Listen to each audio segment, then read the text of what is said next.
Don't let him inside your head. Am I in your dream? Or are you in mine?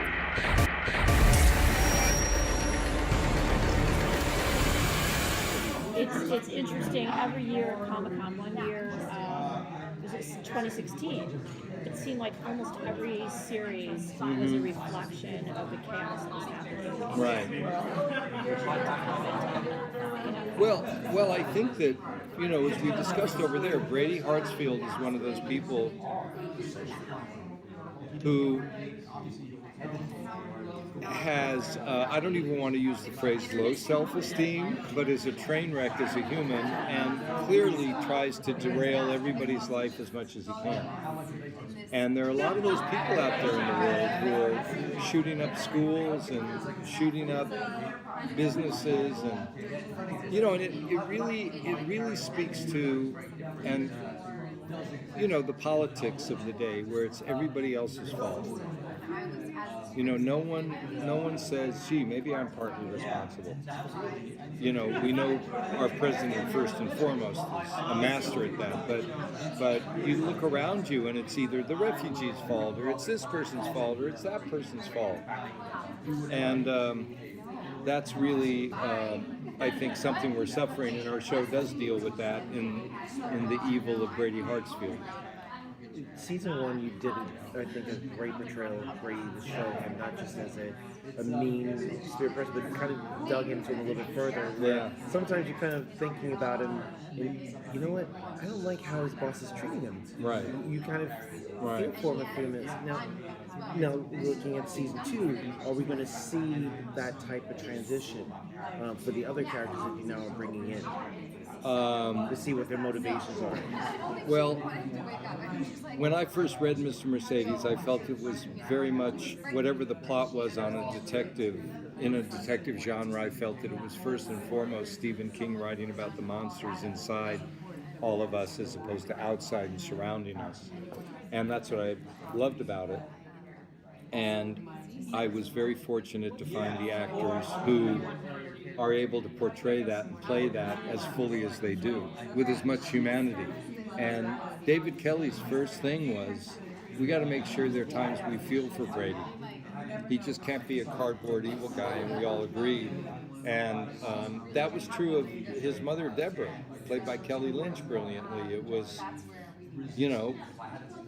she's wounded in her own way. And I think in season 2, Brady has a different journey because of where we left him at the end of season 1.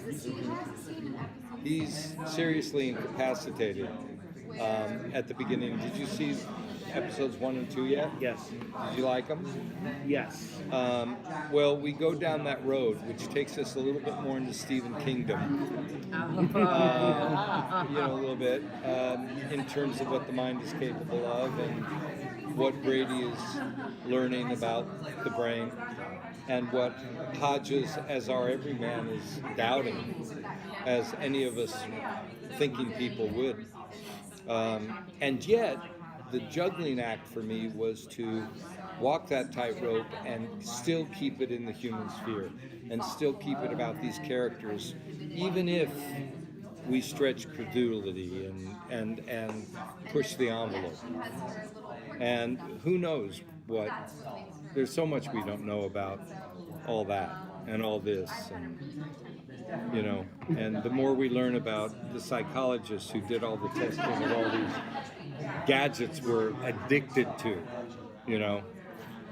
it's sobering. But I would say the answer is yes, and I appreciate that you saw that about season 1, because that was something we really strove for. Thank you. Yeah, thank you. Were there moments that were hard to film? Because I know in season 1, I love horror so much, but the interaction between Brady and his mom is a little uncomfortable. It's a different kind of horror. Yes. So was that harder to kind of portray because... Well, certainly directorially there were challenges of what to show and not show. I mean, the very first episode where Brady is masturbating on the staircase after his mom kisses him hello and fondles him a little. our cinematographer that season, Armando Salas, who's a wonderful DP, and I discussed doing it silhouette. And I thought it was pretty brilliant the way Harry did it. Very graphic without being graphic. So that was pretty much the idea, to keep it real, to make the audience uncomfortable, and at the same time, like there was a scene that was shot, and I directed most of them, but we had another director for a couple. And the other director did one of our final episodes where Mom, he has a migraine, and Mom says, "Come to bed, honey, I'll make you feel better." And her way was not take 2 Advil, but jerking him off.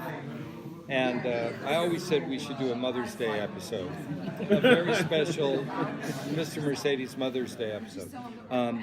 And the way the director did it was all under the covers. I mean, when he got into bed, he pulled the covers up. He had his shorts, his clothes on, his milkman outfit, and Mom was in bed in her nightie or whatever.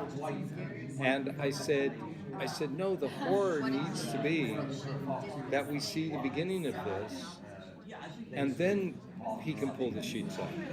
So we reshot it, not to exploit it, but to put the audience in a place where, and I would never do any inserts, although I did on Game of Thrones.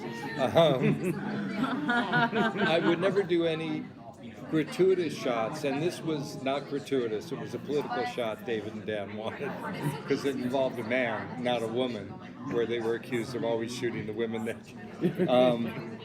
But in any case, this was, I would never go to the point where it became graphic, but I also wanted to tell the story that Mom puts her hands down his pants and then tries to relieve his headache, which we don't need to watch. We can see the blanket moving, and we get it.